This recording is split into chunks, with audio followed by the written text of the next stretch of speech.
Antes de ceder este espacio a nuestro invitado de honor, daremos lectura a su semblanza curricular. Horacio Serpi nació en la ciudad de Varadero, provincia de Buenos Aires, Argentina. Es abogado egresado de la Facultad de Derecho de la Universidad de Buenos Aires, con estudios en Sociología por la Facultad de Latinoamérica en Ciencias Sociales en Buenos Aires. Cuenta con 2 maestrías en la Universidad de París. La primera en Derecho de Relaciones Económicas Internacionales, Europeas y Francesas, y la segunda maestría en Derecho Social y Sindical. Entre sus cargos más destacados, el maestro Serpi ha sido director jurídico en importantes empresas internacionales francesas y estadounidenses. De 2016 a 2021 se desempeñó como director jurídico en General Electric, en el sector de energía, responsable de las regiones de Centroamérica y Europa. Previamente, de 1999 a 2015, fue director jurídico de la empresa francesa Alstom, en el sector de energía, a cargo de las regiones de Europa de Oeste y África, donde también fue nombrado como director de riesgos. En la academia de 1990 a 1992 participó como ayudante de cátedra de la materia de Teoría del Estado en la Universidad de Buenos Aires con el profesor Carlos Strasser.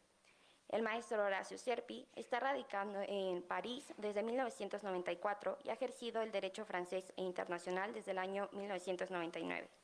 Se ha interesado por la negociación, tanto desde el punto de vista práctico como teórico desde el inicio de su carrera, cuando era formador de negociación colectiva por el CEDEL. Su investigación se ha centrado en la noción del diálogo y de justicia durante todo su proceso de negociación. En 2013 descubrió la estrategia de ganancias mutuas, constando la eficacia de la metodología para llegar a acuerdos más equitativos, creativos y respetuosos con el interlocutor. Actualmente trabaja como asesor independiente en contrataciones de proyectos de infraestructura con especialidad en energía y participa en mediaciones de controversias comerciales. Desde 2021 se desempeña como asesor y formador senior en negociación con el método Harvard en el Centro Europeo de Negociación en París y es mediador acreditado ante el Centro de Mediación y Arbitraje. A continuación, escucharemos la conferencia El abogado, potenciador del conflicto o artesano del acuerdo, para lo cual les pido un gran aplauso.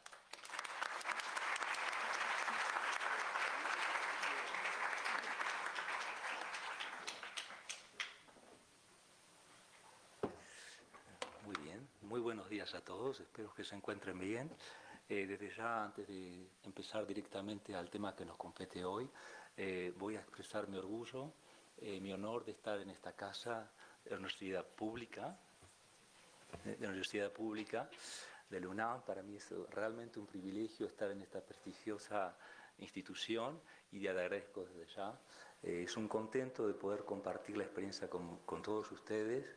Y por supuesto agradezco a la doctora Venegas y al conjunto de panelistas catedráticos de acompañarme en este momento. Muchísimas gracias. Para mí realmente es un honor y es muy emocionante estar aquí para mí y de compartir esta experiencia. Espero sobre todo que les sirva. Cuando concebí esta conferencia es directamente diseñada para ustedes, la mayoría de estudiantes, los futuros hacedores de justicia, los hacedores de derecho. Entonces, mi objetivo principal, mi foco principal son ustedes los estudiantes. Así que quisiera, si bien estamos en un aula magna con una audiencia importante, que la posibilidad de interacción sea posible entre nosotros. Tenemos un timing de más o menos 30 o 40 minutos que voy a presentar de manera, catedrática, pero estoy aquí para responder a todas las preguntas que sean posibles e idealmente, inclusive, si algo de la experiencia profesional, que es la mía, les puede servir para algo, para mí será un placer compartirlo. O sea que los principales destinatarios y beneficiarios de esta conferencia tienen que ser ustedes. La idea no es para nada, hacer una pura conferencia descendiente donde yo poseo el saber y ustedes están escuchando y tomando notas. Sí, poseo una experiencia, por cierto, pero ustedes tienen inquietudes, tienen preguntas y están aquí para estudiar y avanzar en la vida. Y como pasé más tiempo en la vida que ustedes, eso es lo que quiero compartir e interactuar con ustedes. Pido disculpas de ya, habrán observado el acento que tengo, los argentinismos, el galicismo, porque pasé toda mi vida y trabajo sobre todo en Francia. mi vida cotidiana es en francés, y el anglicismo porque al que quiere trabajar en Derecho Internacional no le queda otra opción que ser anglófono, si no, no tiene trabajo prácticamente. El título de la conferencia, primero, el abogado como potenciador del conflicto o artesano del acuerdo. Debo reconocer que lo puse en modo pregunta a los efectos de cuestionar, pero hay una convicción. Entonces quiero decir que cuando preparé esta conferencia hay una hipótesis que subyace al título y una convicción. La hipótesis es que las capacidades que nos ofrecen los MASC, o sea, los medios alternativos de solución de controversia, son herramientas claves para el ejercicio de la profesión de abogado. Ellas nos hacen más pertinentes, y tengo pruebas para decirlo. Nos legitiman en nuestro rol al ofrecernos una visión mucho más comprensiva del caso que tratamos. Yo creo que la doctora Venegas, de manera casi perfecta, ya resumió todo lo que voy a decir. Así que bueno, lo voy a decir de manera más detallada, pero voy a decir.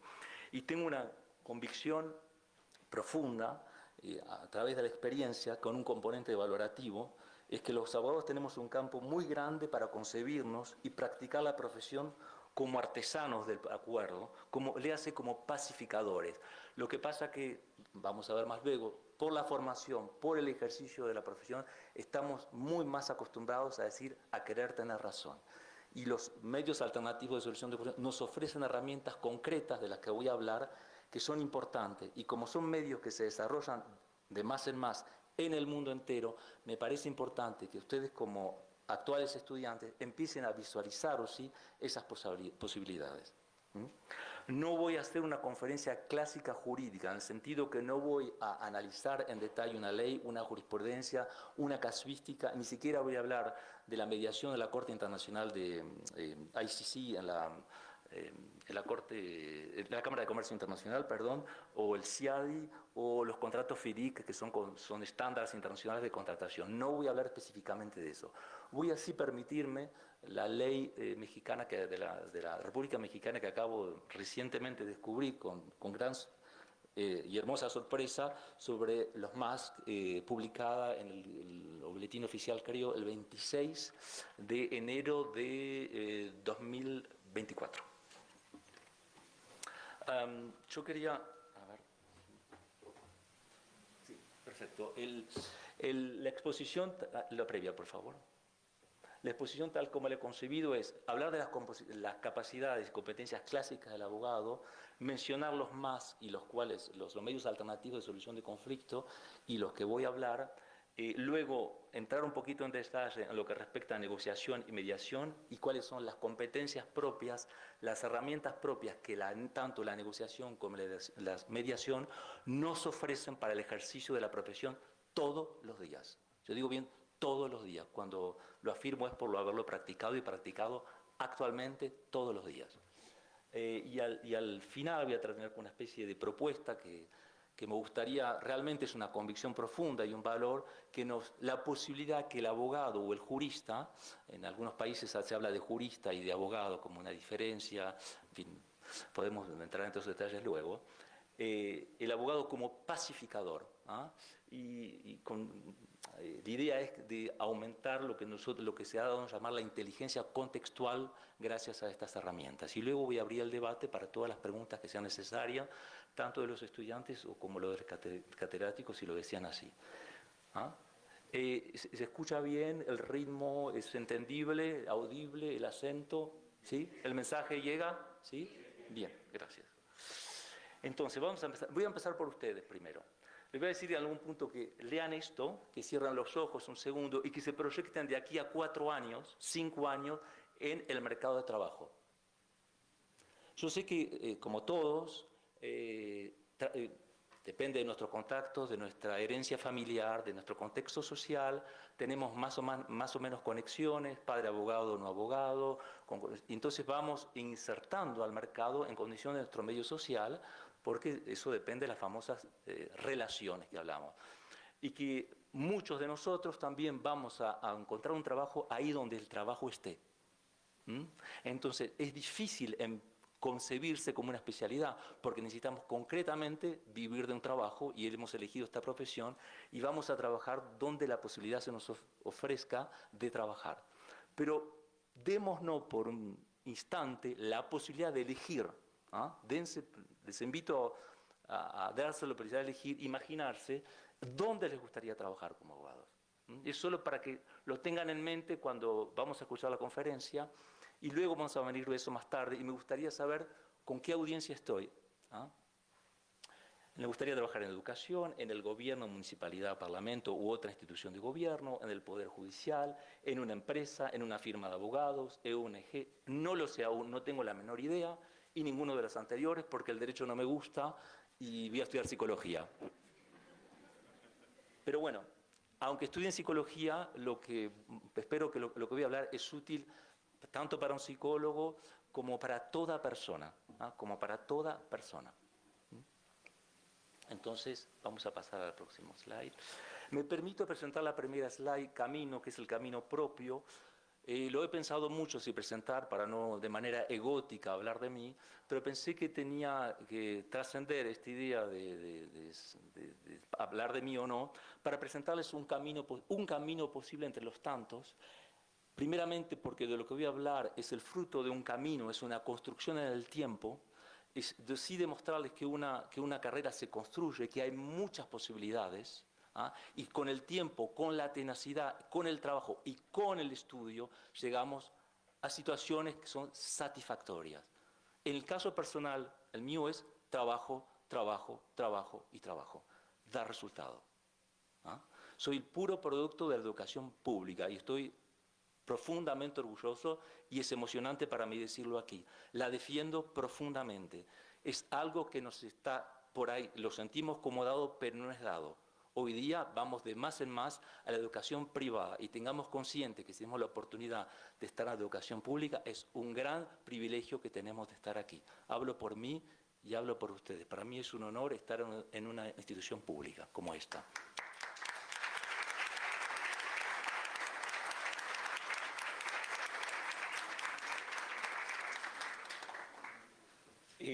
Una cosa más que quería decirles respecto de por qué presento esto. Si puede inspirar a otros, es perfecto. Si luego puede generar preguntas, perfecto. Yo sí, también, perdón, y se me sale en francés ahí, es que es importante, y tiene que ver con lo que vamos a decir luego, es saber cuando hablan, de dónde habla el que habla, cuáles son los intereses que defiende. Yo voy a hablar aquí en producto de una convicción profunda que tengo y desde ahí hablo. Y esa convicción se viene con una construcción. Entonces la construcción es como abogado. Nunca me alcanzó estudiar abogacía. Siempre pensé que la sociedad se explicaba también por la economía y por la sociología. Entonces con curiosidad, que les invito a alimentar la curiosidad en permanencia, porque para evolucionar la vida necesitar alimentar el germen de la curiosidad. Hice estudios de sociología, ahí me interesé por lo que se llama la justicia social, gran tema societal, enorme tema societal. Me dediqué tuve la suerte de dedicarme al derecho del trabajo, donde por definición la relación individual de trabajo es asimétrica, lo saben bien, es asimétrica, podemos entrar al detalle.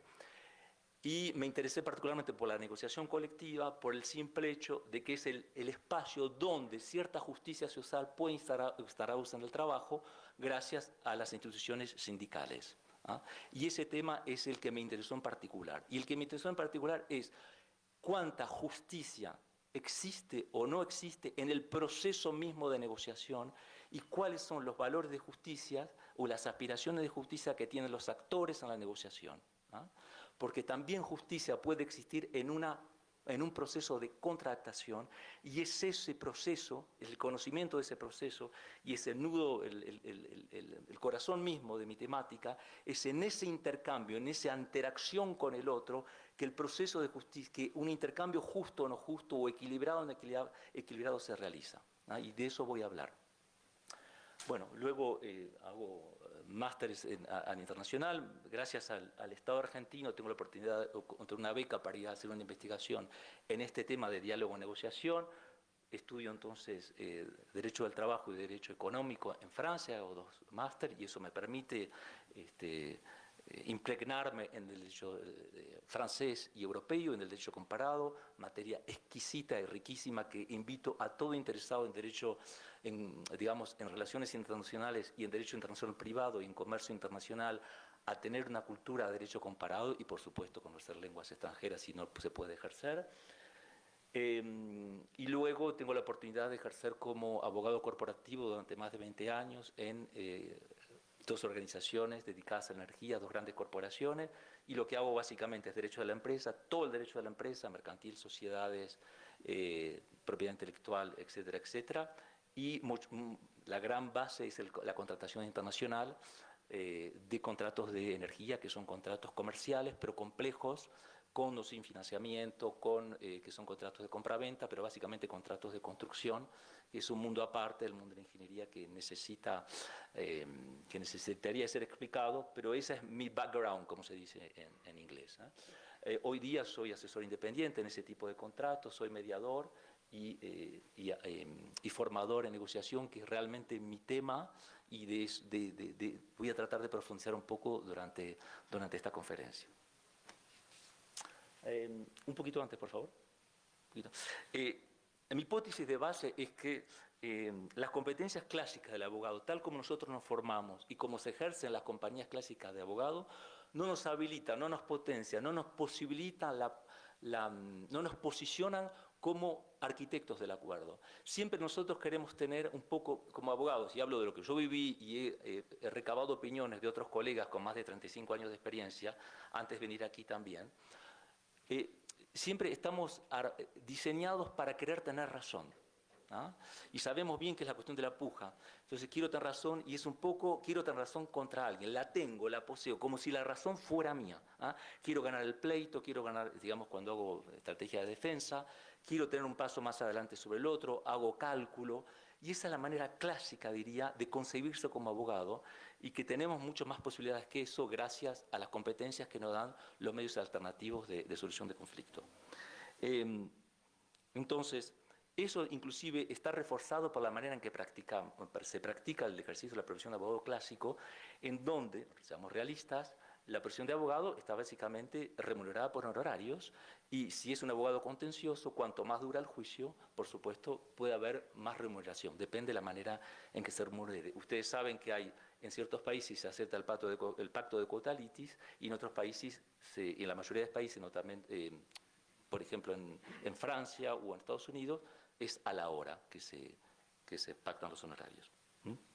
Entonces, más allá digamos, de cómo ir más allá de estas competencias. Veamos primero cuáles son las competencias fundantes del abogado cuando nos formamos, y que son normalmente, digamos, que resumen de manera condensada cuáles son las capacidades que ustedes hoy día supuestamente están desarrollando. Entonces, ahora sí, por favor. Me he permitido de proponer esta pirámide, la competencia básica es el famoso, y lo puedo someter por supuesto a discusión, por supuesto, el razonamiento jurídico, la lógica jurídica, la exégesis, el análisis de texto, la jurisprudencia, la argumentación, el criterio de rigor jurídico. Eso es la base de la base de la base de la base de la base. La capacidad en tiempo corto analizar mucha información, cuando salgan al mercado del trabajo se los van a pedir de manera rápida, tener una percepción e ir al detalle del texto y poder analizar el texto y razonar respecto del texto, sea esto una ley, una jurisprudencia o un contrato. Esa es la competencia esencial de la que no deberíamos salir de la universidad si no la tenemos, en mi punto de vista. Lo que se llama el razonamiento y el criterio jurídico es indispensable tanto como abogado o tanto como ejercicio de la magistratura. Cuando yo tuve la oportunidad de estar en la magistratura en la República Argentina, en la Cámara de Apelaciones del Trabajo, lo que se determinaba a los futuros jueces, que era, en el caso que me encontraba, era si teníamos o no criterio jurídico. Y el criterio jurídico se va a dar a partir de todo este bagaje. Este bagaje va asociado a lo que se llama en memoria, uno de los tipos de memoria, que es la memoria semántica. Es recordar datos, fechas, conceptos, definiciones. Es lo que ustedes están haciendo, desarrollando todo el día cuando están estudiando. Eso clásicamente es un saber. Ustedes están reproduciendo un saber, pero para el ejercicio de la profesión no alcanza. Ese saber se tiene que transformar en competencia. Para él le parece relativamente teórico, me voy a explicar. En el mundo, sobre todo de los recursos humanos, se hablan de talentos, de habilidades, de capacidades y de competencia. En inglés, el término skill es muy conocido. ¿Ah? Cuando uno no tiene experiencia, supuestamente no tiene competencia. Vamos a distinguir, para simplificar, lo que es un saber, conozco la ley o conozco el manual que me tengo que estudiar para el examen, y una competencia es poder aplicar ese saber en contexto de manera reproducida y eficaz, y estoy reconocido por los pares, como que soy detentor de ese saber y de esa capacidad ejercida in situ, aplicada al caso. ¿Ah? Y luego viene la definición, la posibilidad de definir una estrategia de defensa, sea esto, sobre todo en contencioso. Eso, digamos, que es la manera clásica de formarse en derecho. ¿No? ¿Es la próxima slide? Perdón. Esto es lo clásico, y lo vemos en el día a día, es lo que se llama la capacidad analítica. Tengo la capacidad analítica, la capacidad a analizar un texto, a desmenuzarlo, a trabajarlo, a argumentar. En eso tenemos que estar obligatoriamente formados, a manejar ideas, a organizar ideas. ¿Ah? Esa es la base de nuestra profesión. Bueno, ahora he decidido, y sobre todo para los que hacen comercio mercantil y comercio internacional, he decidido compartir un ejemplo clásico de competencia analítica. Este es un caso en el que yo he intervenido como asesor independiente, en un caso de subcontratación internacional, en un contrato de instalación offshore de una eólica. Entonces, eólica es energía renovable que se encuentra mar adentro, normalmente en mar territorial, y que necesita una conexión con una subestación, y había entonces un subcontrato entre el instalador de la eólica en mar y la subestación eléctrica que hay en tierra. Entonces era un contrato de subcontratación internacional, porque había dos compañías, una francesa y una japonesa, yo estuve contratado por la empresa francesa para ayudarlos en la licitación con el que pasaba el subcontrato. Aquí solo tomé una de las cláusulas, que es la modificación contractual. VOS por Variation Order. Para los que quieran hacer comercio internacional, el inglés es indispensable, me permití no traducirlo. Entonces aquí análisis clásico.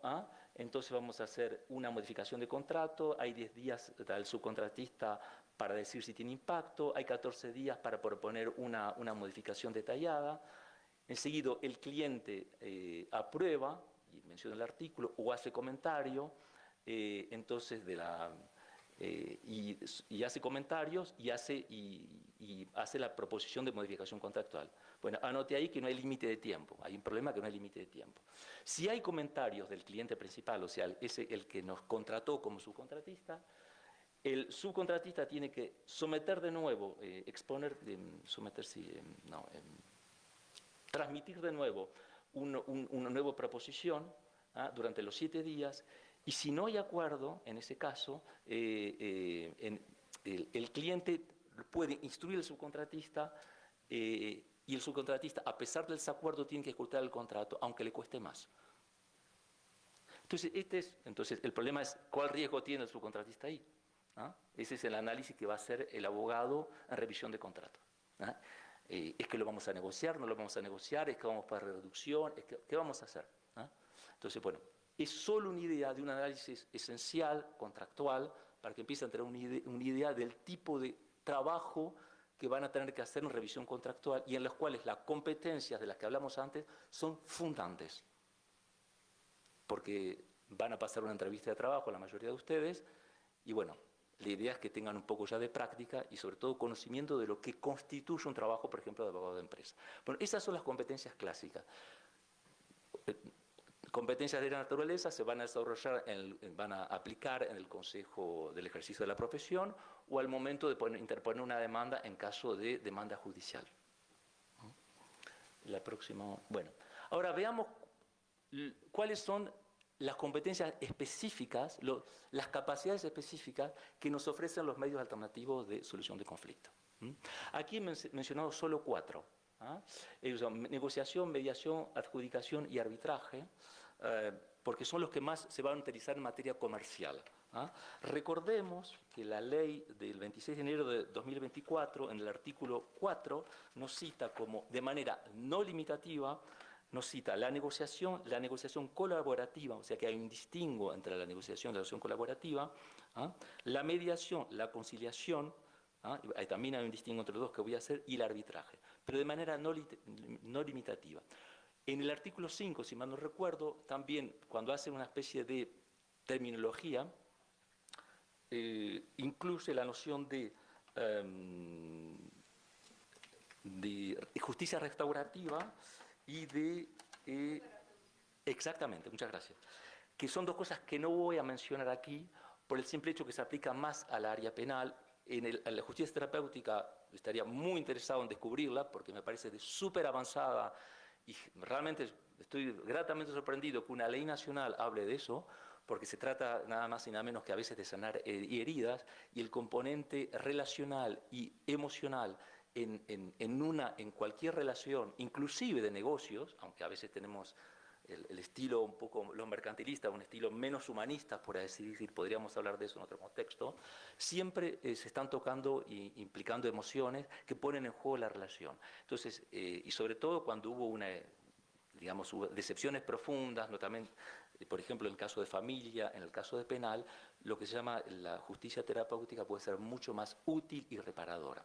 Entonces, pero no voy a entrar en ello, pero sin embargo, las herramientas de las que hablo son totalmente compatibles y útiles para este tipo de modos de hacer justicia. ¿Ah?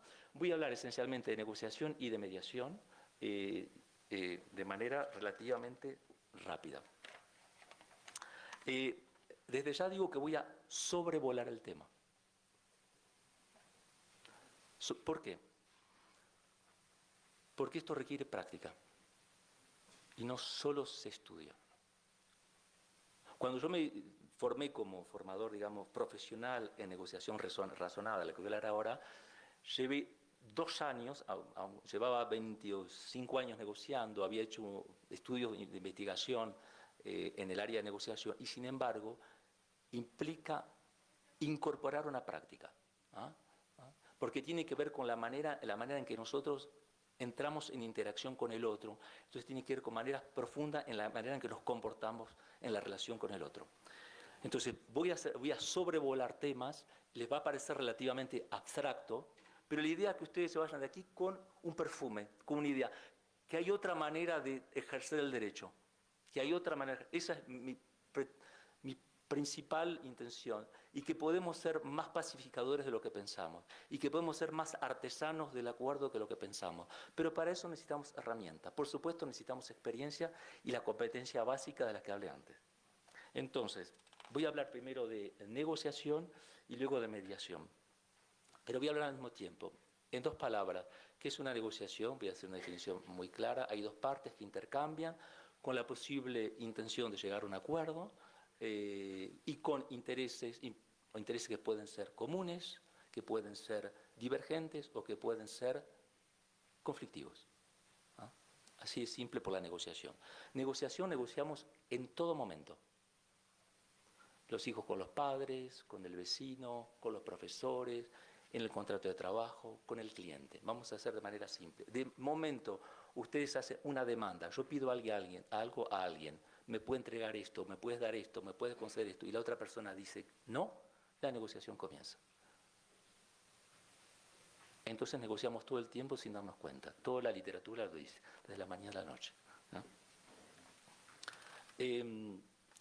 Respecto de la mediación, algunos hablan de una especie de negociación asistida. La ley de la República Mexicana nos hace un distingo entre mediación y conciliación. Clásicamente, la mediación hay un tercero, pero acompañamos a las partes a construir, es puramente voluntaria. Los puristas en mediación hablan que la verdadera y auténtica mediación es la convencional, o sea, la contractual o la puramente voluntaria, y no la judicial. En Francia, de más en más, los magistrados están solicitando a las partes a ver un mediador o a la profesión de mediación. Pero esa mediación ya es dirigida en alguna parte por el juez, está en algún punto impuesta de alguna manera. Y los verdaderos puristas en la negociación dicen, no, la mediación es algo que es la pura voluntad de las partes.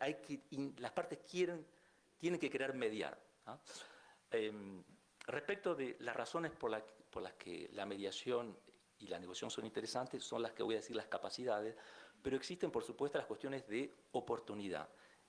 Del mundo occidental que conozco hoy de la manera práctica o concreta, sea Argentina, España, Francia, digamos de manera muy concreta, y ahora lo redescubro en México, es constante, de manera constante, que los tribunales están abarrotados y están congestionados de trabajo.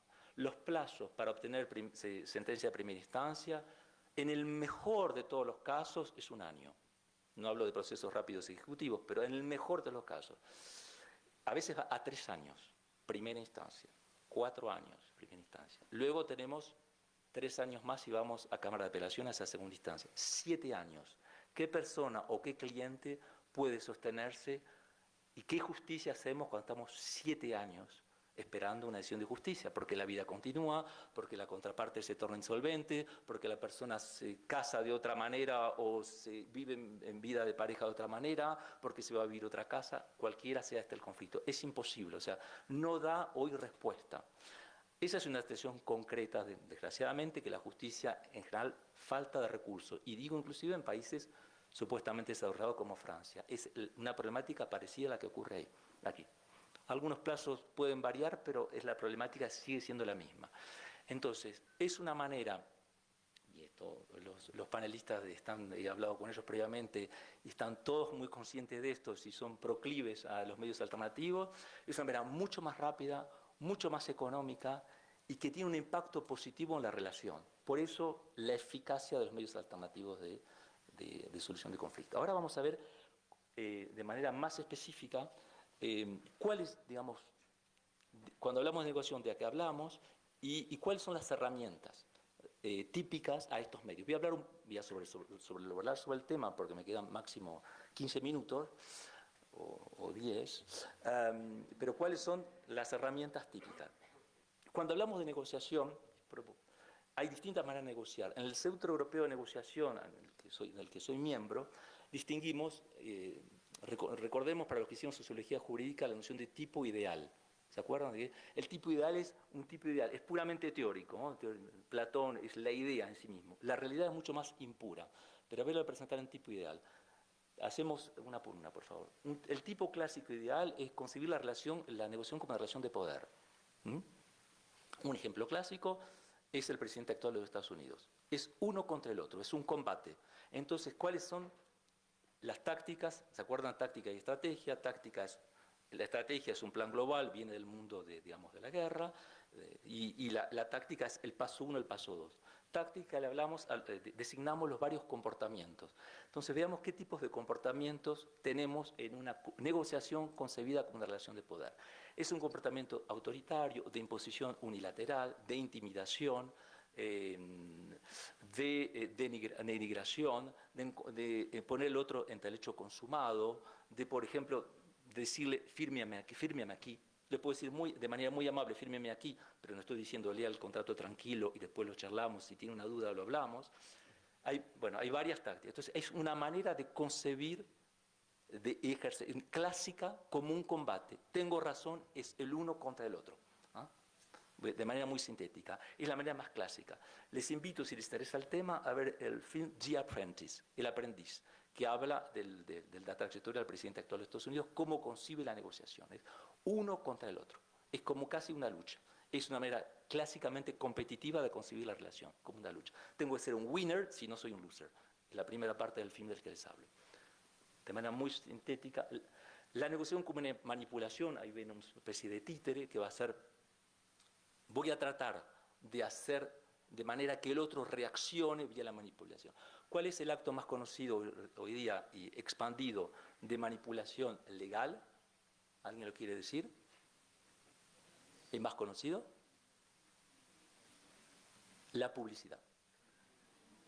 La publicidad utiliza legal, totalmente legal, vía los sesgos cognitivos, va a asociar un valor a otro, por ejemplo, un perfume, la elegancia extrema a un perfume, una joven súper bonita a un coche, entonces vamos a pensar que hay un lazo, ¿ah? Es un sesgo de asociación, y así varias. Entonces, la manera más conocida y legítima digamos, de manipulación legal es hoy día la publicidad.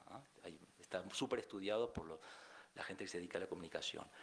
¿Cuáles son las tácticas propias de la manipulación? Y el engaño, la mentira, la falsa promesa, es hacer creer al otro que, decir una cosa y hacer otra, contradecirse, etcétera, etcétera. Podríamos realmente en un seminario, como digamos, que trata el tema, podríamos realmente tratarlo en sí.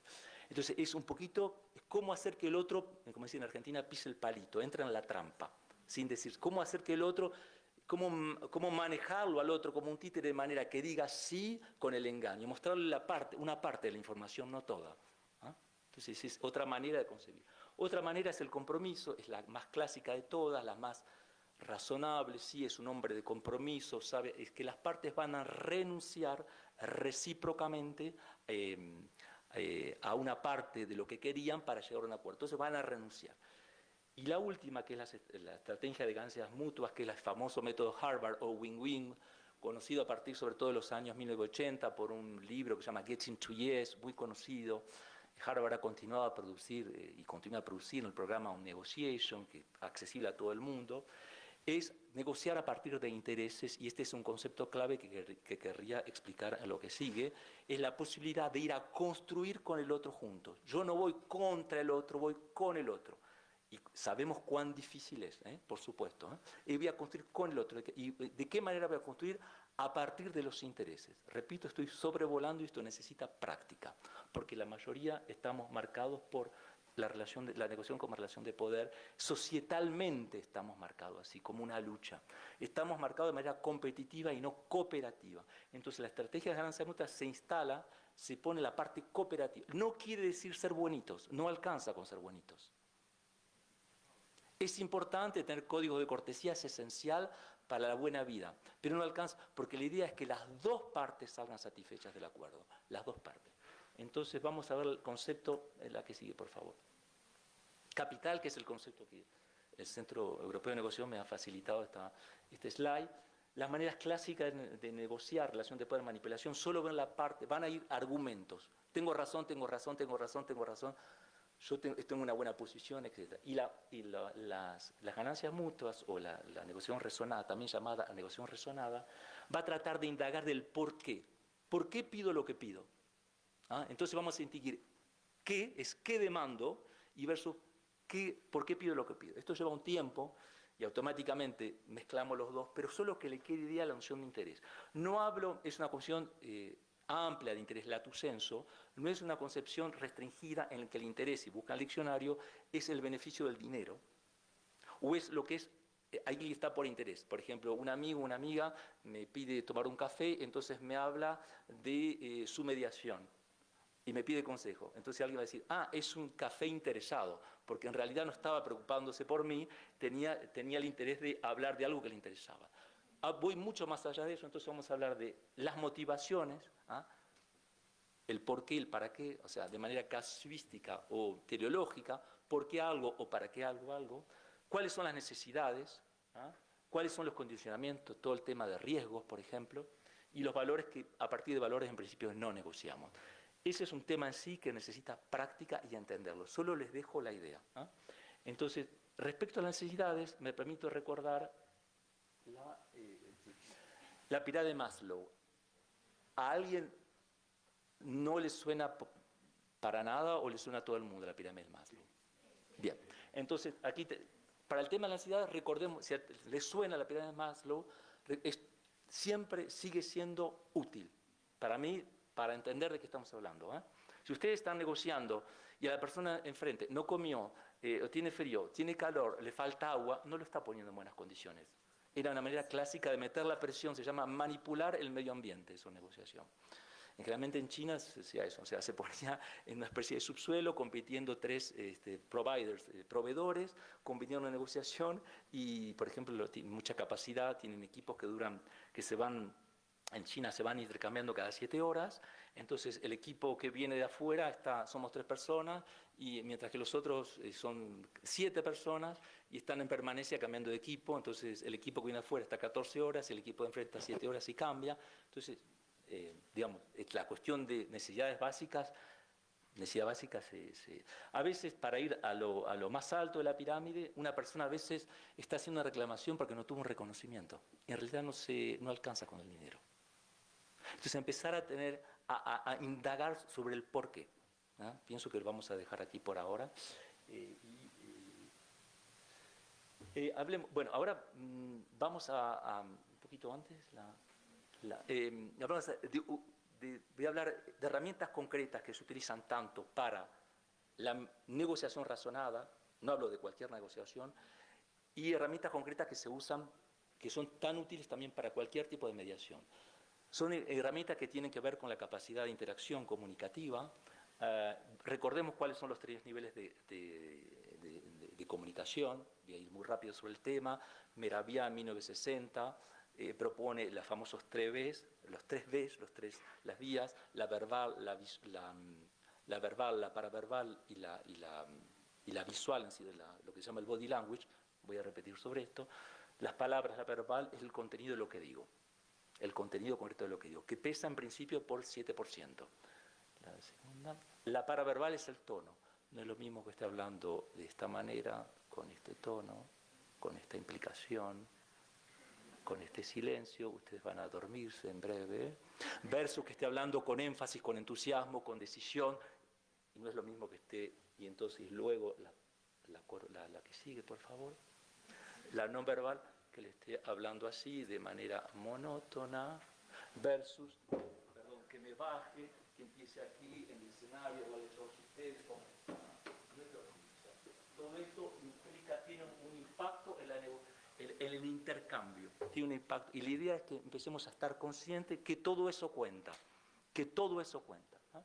Y que el impacto es distinto. Siempre pensamos en las palabras únicamente. En una conferencia típicamente magistral, es esto lo que hacemos, hablar de aquí de manera... Bueno, pero eso implica un nivel, pero hay otros niveles. Tendría ejemplos y sabemos que todo el resto tiene impacto. ¿Eh? Inclusive la manera de vestirme. No he decidido hoy venir con una corbata clásica de abogado. Es la primera guayabera de toda mi vida, con mucho honor. Muy orgulloso de portarla, realmente, y no he decidido venir con la corbata, por ejemplo.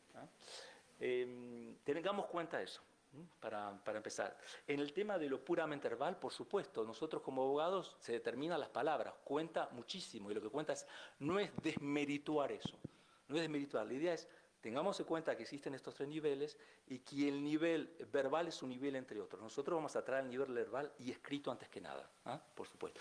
En el nivel puramente escrito, los que hicieron filosofía del derecho, no nos olvidemos de que existen el vacío jurídico, que existe la vaguedad, que existe la ambigüedad, y que todos esos son portadores de conflictos de interpretación.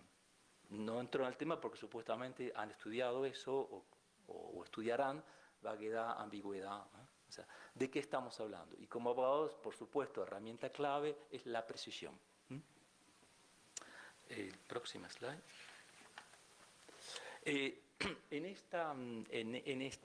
Como herramientas en negociación razonada y mediación nos apoyamos en lo que se llama escucha activa.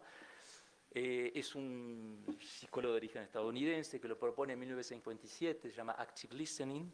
Saben que ustedes en el habla hay 4 competencias, dichas clásicamente pasivas, 2 activas y 2 pasivas. Las 2 activas son hablar o escribir, y las 2 pasivas serían escuchar o leer.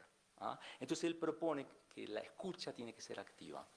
Esto ha sido a la base como un concepto, digamos, en el orden terapéutico y psicológico, pero ha sido utilizado como herramienta clave en todo proceso de comunicación, en negociación razonada, e inclusive los grandes negociadores de rehenes en FBI lo utilizan como un componente fundamental. Entonces, de manera muy resumida, uno por uno, voy a explicar en qué consiste, de manera súper resumida, es que cuando estoy en escucha voy a excluir todas mis ideas previas. No voy a venir con cosas, me va a decir que no, me va a decir que sí, pero yo no voy a poder, no voy a venir cargado. Es un trabajo en sí. No venir cargado a la relación con el otro, ¿no? A la negociación, a la mediación. Estar disponible. Si yo estoy habitado, por si ahora usted, el que está escuchando, tiene hambre, tiene ganas de salir, está aburrido, tiene que hacer otra clase, está preocupado por la hora, no está aquí al 100%. Líder en escuchativa, estamos aquí al 100% por el otro. Y me olvido de todo lo que me preocupa. ¿Ah? No interrumpir al otro. Preguntar. Ahora vamos a ir sobre preguntar. Reformular. Noté que en México todo mesero, de manera constante, reproduce la orden del cliente. Eso es el ejemplo más simple y elemental y necesario de reformulación. Cuando escuchan algo, es una manera de reformular. Para evitar las ambigüedades, la mala interpretación, el posible desacuerdo, es reformular. Es una manera clara. ¿Qué me ordenó?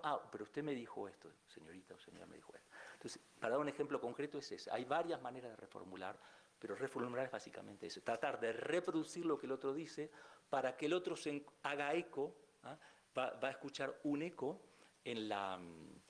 se va a sentir recepcionado, se va a hacer recepcionado lo que dice. Y hacer silencio, por supuesto. Ahora,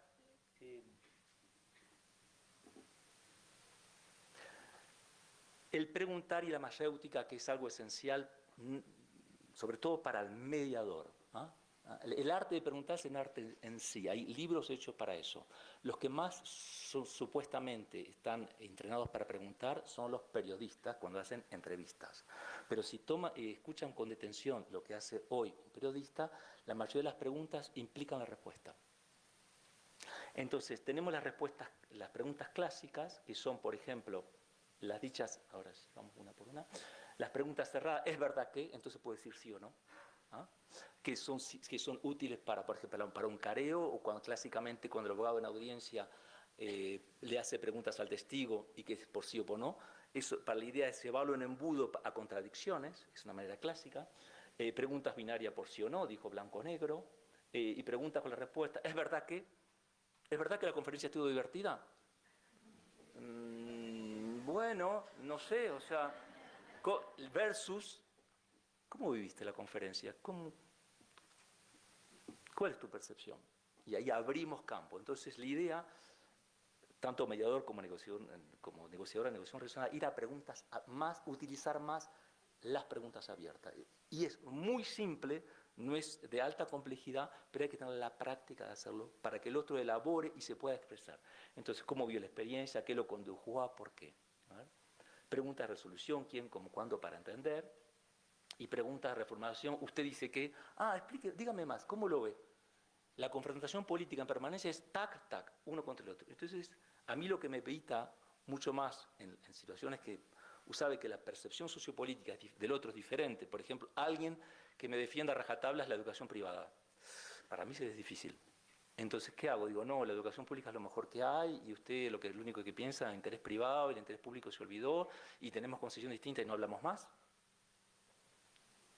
Bueno, digo, a ver, cuénteme por qué le interesa a usted esto, qué es lo que le hace pensar como piensa. Entonces había entender al otro más.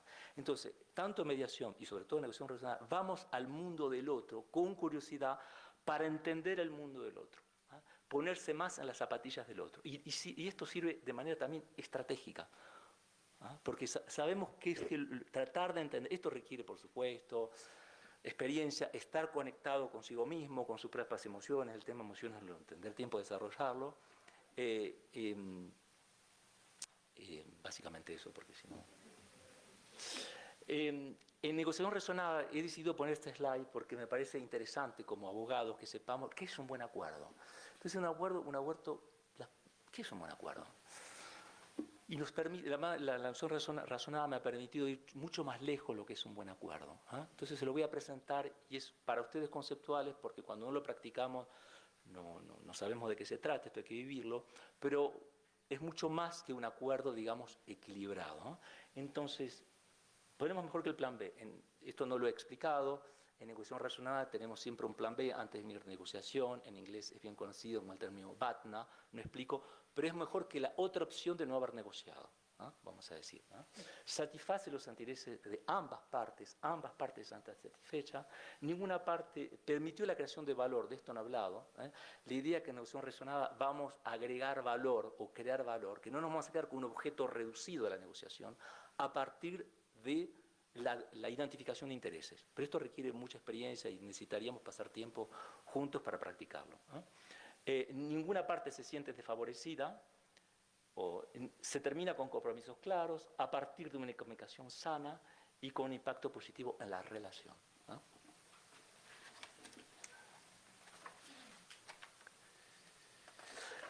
Voy a la próxima.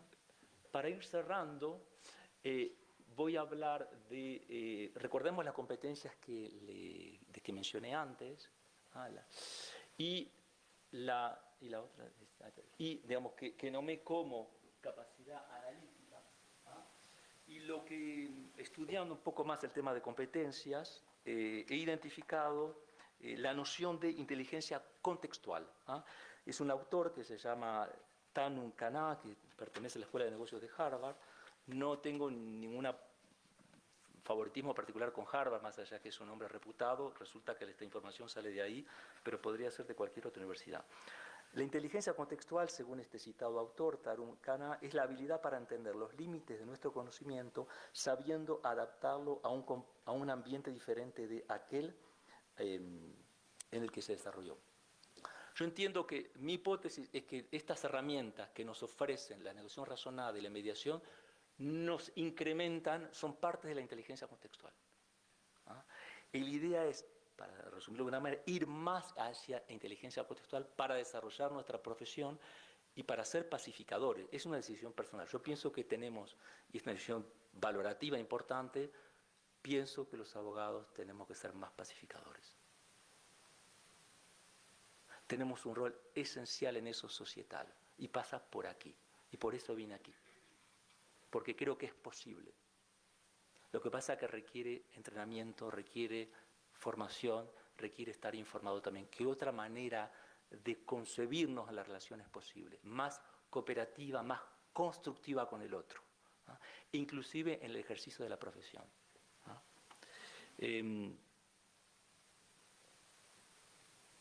Estas herramientas de las que hablo no solo son útiles para devenir pacificadores artesanos del acuerdo, sino también a la hora de ejercer cotidianamente nuestra profesión. Si yo sé hacer preguntas, inclusive preguntas abiertas, a la hora de tratar con un cliente, voy a tener mucho más información de contexto, ¿ah? Es determinante. Si, por ejemplo, yo soy, lo he sido años, director jurídico o jurista de una empresa, y ya me dice, por favor, transmíteme un contrato de préstamo. Yo empiezo a preguntar de qué se trata. Ah, resulta que sería un contrato de venta, no es de préstamo. O a la inversa. Pásame un contrato de venta. Ah, no es venta. Eso es básico para un abogado, es básico. Saber preguntar, ¿ah? Lo que voy es, como herramienta es la manera también de preguntar. Entonces les va no solo servir a la hora de tratar conflictos, sino a la hora de ejercer cotidianamente la profesión, entrar en el mundo del otro, ¿ah? Hasta le va a servir para las entrevistas de trabajo. Cuando vaya a una entrevista de trabajo, sepan qué preguntas van a hacer. Hablen de la empresa o de la institución antes de hablar de ustedes. Entonces, apóyense más esta idea de pregunta. Para terminar, y como para dejar un poquito un mensaje que me parece interesante, les voy a pasar la próxima slide, un segundito. No, esto no lo voy a pasar.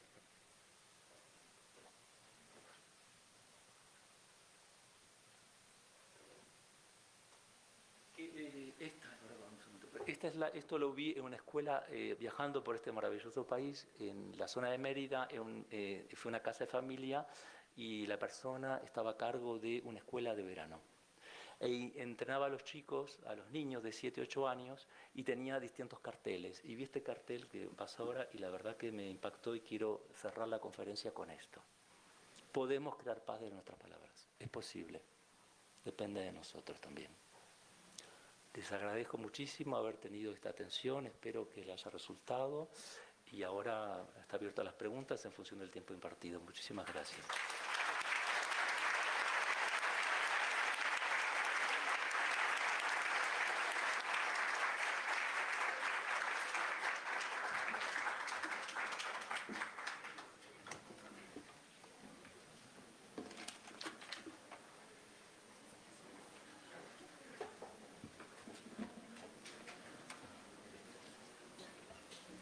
Agradecemos las palabras tan significativas que el maestro Horacio Serpi, que sin duda servirán de inspiración para nuestras alumnas, alumnos y alumnes para buscar con la mediación un buen camino para ejercer su carrera.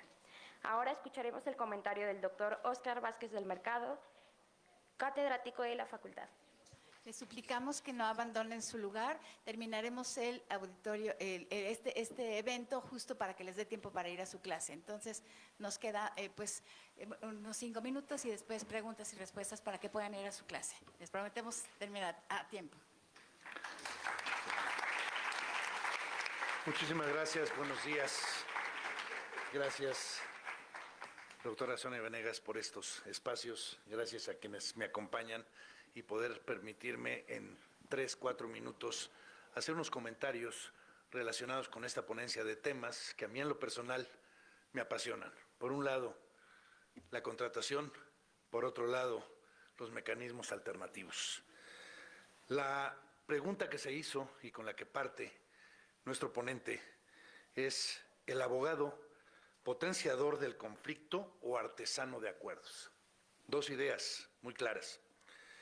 Y esto nos invita a reflexionar sobre el papel que van a tener o que tienen los abogados, y la mayoría de ustedes son alumnos. ¿Qué papel van a tener en el futuro? Lo dividimos en dos, en este caso, y vamos a tener una conclusión. Por un lado, el abogado como potenciador del conflicto. El rol tradicional que tienen los abogados, históricamente hablando, es como un defensor acérrimo de los intereses de su cliente, lo que muchas veces lleva a un enfoque adversarial de la solución. En este marco, sí, puedo señalar primero que el conflicto es visto como una lucha, una batalla que siempre debe de ganarse en tribunales. Aquí no podemos perder. Segundo, se privilegia la confrontación sobre el consenso, sobre el acuerdo. Y tercero, el proceso judicial es tradicionalmente el proceso natural para resolver un conflicto. Esto desde el punto de vista, ¿qué incentivos tienen quienes participan como abogados en este sentido? En primer lugar, hacen que los juicios sean más lentos, más tardados y en muchas ocasiones más costosos. Segundo, los abogados en muchas ocasiones hacen que el procedimiento o la solución sea más lenta porque cobran por horas. Y eso va sumándole a la cajita problemas. Tercero, y nos llegamos a los aspectos negativos, es un costo más alto, un costo emocional muy grave y una tardanza para la impartición de justicia. La justicia tarde no es justicia, eso lo sabemos. Por otro lado, el abogado como artesano del acuerdo, decía la pregunta de la conferencia. Aquí hay un cambio de paradigma. En primer lugar, el siglo XXI ha establecido ya modelos cooperativos y restaurativos. Lo mencionábamos hace un momento, la nueva ley de mecanismos busca eso, los aspectos restaurativos, facilitando el diálogo, diseñando soluciones sostenibles Y tercero, mediando, conciliando, con un enfoque interdisciplinario. Ya el derecho no lo podemos ver aislado de otras disciplinas. Estas herramientas, ya las comentó, simple y sencillamente las menciono. ¿Cuáles son? La mediación, la conciliación, los buenos oficios, la transacción como mecanismos autocompositivos y el arbitraje como un mecanismo heterocompositivo. ¿Cuáles son los beneficios? La celeridad y en la mayoría de los casos, no puedo decir que en algunos casos no se aplique, pero es menor costo. Empodera a las partes, una palabra que se usa en la actualidad muchísimo. Empodera a todos los que están en el conflicto. ¿Para qué? Para que desde su punto de vista puedan llegar a esa solución del conflicto, en el cual no es buscar una victoria, sino es el ganar-ganar. Es decir, el menor daño posible entre las partes. Por último, para concluir, el abogado puede estar de los dos lados. Es o potenciador de un conflicto o artesano de acuerdos. Lo que inclina la balanza, y esto es una opinión personal, se los transmito por experiencia, ¿cuál va a ser? La ética de cada uno de ustedes, el contexto de cada caso, sus conocimientos y sobre todo la visión de una justicia. Promuevan, y ese es mi caso, en lugar de un conflicto, una cultura de paz, como lo señaló nuestro ponente. Muchísimas gracias.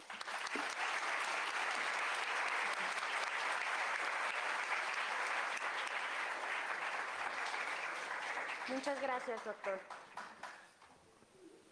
Abrimos el presente evento a preguntas que tenga la audiencia. Una pregunta, bueno, dos, perdón. Listo, si gusta, por favor. Muchas gracias, maestro Serpi, pues tomando esta clase que nos da de primero hablar de la institución y después de la persona, me siento, gracias, muy honrada, muy feliz de estar en esta plática. Es mi tema también de convicción, la mediación, los mecanismos alternos. Quiero, sobre todo a la doctora Sonia, nuestra directora, me siento feliz, honrada de pertenecer a esta facultad, del empeño, el esfuerzo y el trabajo que es para esta facultad los mecanismos alternos. Tenemos un plan de estudios nuevo de mecanismos alternos que de verdad es magnífico, magnífico, magnífico. Lo digo como egresada del posgrado de aquí de la Facultad de Mediación y Mecanismos, como mediadora privada. El plan de estudios es ejemplar. Me encantó el plan de estudios. Muchas gracias por el trabajo. Doctor, muchas gracias. Y solo cerrar mi intervención con una frase que le escuché al maestro Joseph Redorta, que es mediador internacional también, y dice, uno sabe cuándo entra a mediación, lo que no sabe es que ya no va a salir de la mediación, y es mi caso. Gracias. Muchas gracias. Gracias. Les pedimos que nos apoyan a conservar sus lugares para tomar la foto oficial. Por favor, ponentes. Hay una pregunta. Bueno, una pregunta rápida al maestro Horacio. Como sé que el tiempo premia no lo debatar mucho, en su momento de lo dijo, donde hay una necesidad, nace un derecho. Muchas veces las personas que tienen la necesidad para poder defender sus derechos tienen que acudir a la negociación. Lamentablemente estas negociaciones son asimétricas debido a que esas personas al tener una necesidad pues están en desventaja. Mi pregunta sería, ¿qué método de negociación de los que nos habló tendríamos que utilizar? Uno podría pensar que podría ser la negociación de ventaja mutua, se me olvidó cómo se llama, pero lamentablemente muchas veces la contraparte que está en una ventaja siempre quiere aprovecharse de su ventaja y acudir por todo. En Estados Unidos le dicen go big or go home. ve por todo o vete a casa. Entonces, nosotros como abogado que estamos defendiendo una parte en desventaja, ¿qué método de negociación tendríamos que utilizar? Muchas gracias. Muchas gracias. Es una excelente pregunta. La gente que viene a formarse conmigo de las empresas, yo formo mucho en empresas, ya formada y experimentada, hacen exactamente esa pregunta. Cuando el otro es en relación de fuerza y tiene más recursos, la relación asimétrica, ¿qué tenemos que usar? No hay una respuesta única, hay que primero formarse, y en caso de necesidad absoluta, digamos, mientras que sea legal, yo diría, y si la cuestión es intentarlo y estar dotado de varias herramientas. No hay una solución única y determinada. Y si la relación es altamente asimétrica, por ahí lo complicado va a ser llamar al otro que venga a negociar, porque el otro ni quiere negociar, porque la desventaja es tan enorme que el que está reclamando la necesidad la desconoce y la ignora. Entonces, antes de empezar a decir, ¿cómo voy a llamar al otro a la tabla de negociación? De ahí tantas manifestaciones. El primer reclamo es manifestar fuera para que el otro me reconozca como interlocutor. Entonces, no hay un método único, ¿ah? Lo que es y eficaz en toda circunstancia. Lo que sí, y esto es una convicción profunda que tengo, y pragmática, porque sobre todo si el otro no está formada la cooperación, no la entiende el diálogo de la cooperación. No entiende. Entonces, y esto se pone hoy en día concretamente entre Europa y Estados Unidos con las cuestiones de negociación tarifaria. ¿Entro en el juego del otro o no? Lo que pasa es que entrar en el juego del otro es entrar en escalada de conflicto. Y eso, si yo no tengo todos los recursos, me lleva a la pérdida también. Entonces, tenemos que ser muy perspicaces, ¿ah?, para saber qué usar en qué momento, y eso implica tener herramientas. Y antes que cualquier cosa, digamos, por supuesto yo estoy a favor de la negociación razonada, pero es tener herramientas de negociación, y es de lo que he tratado de empezar a hablar. Es mucho más largo, y espero que haya, digamos, de hecho más largo, pero espero que haya dado un principio de respuesta al caso que usted evoca, que me parece súper pertinente. Gracias. Es así como damos por terminado este evento, agradeciendo a todas y a todos su asistencia y participación. Hay una pregunta a él también. Alessandra, haga la pregunta, por favor. Primero que nada, agradecer su ponencia. Y segundo, quería saber si cree que los mecanismos deberían de liderar la resolución de conflictos, ya que pues es una forma más rápida, y si podría hacer o evitar más bien el conflicto. ¿Y usted qué recomienda? Nosotros como abogados, si estamos formados, tenemos la posibilidad de darle al cliente esta posibilidad, pero tenemos que saber actuar y estar convencidos nosotros mismos. De hecho, si nosotros como conductores pensamos que tenemos claridad sobre los mecanismos y la utilidad, el cliente lo va a estar, ¿ah? Y efectivamente lo son mucho más rápidos, y además con intentarlo cuesta poco, los costos no son altos. Y en poco se puede intentar. El tema es estar dotado de herramientas para hacerlo de la buena manera. Pero haberlo intentado es mucho más eficaz. Por lo menos se intentó, ¿no? Gracias.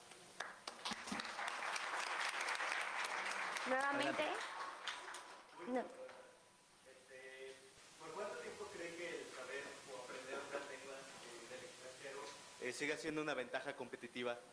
Por ejemplo, con la llegada de las inteligencias artificiales, a mí me apasiona mucho el aprender lenguas extranjeras. Sin embargo, sí llega a ser como aterrador el uso que le pueden dar, no solo recreativo, sino también como, por ejemplo, para traducción de textos jurídicos. Digamos, si usted no puede, al día de hoy, tal cual la inteligencia, digamos, si vamos a exponernos de aquí a 20 años, no sabemos si la inteligencia artificial va a reemplazarnos al 80%, no lo sabemos. Pero al día de hoy, al menos que la inteligencia artificial está desarrollada, si tú no tienes la capacidad suficiente para corregir lo que le dice la inteligencia artificial, pierdes competencias, pierdes capacidades. Entonces te estás alienando, dejándole que la competencia decida por ti. Y este es un gran problema societal. Estoy entregándole saber y capacidad a la artificialidad o al algoritmo. Este es un problema que va mucho más allá de la lengua extranjera. Pero hay una cosa que es súper interesante en la lengua extranjera, tanto como la música, que nos desarrolla el cerebro en áreas del cerebro que no se desarrollan de otra manera. Entonces es súper rico de hablar una lengua extranjera más allá del ejercicio de la profesión.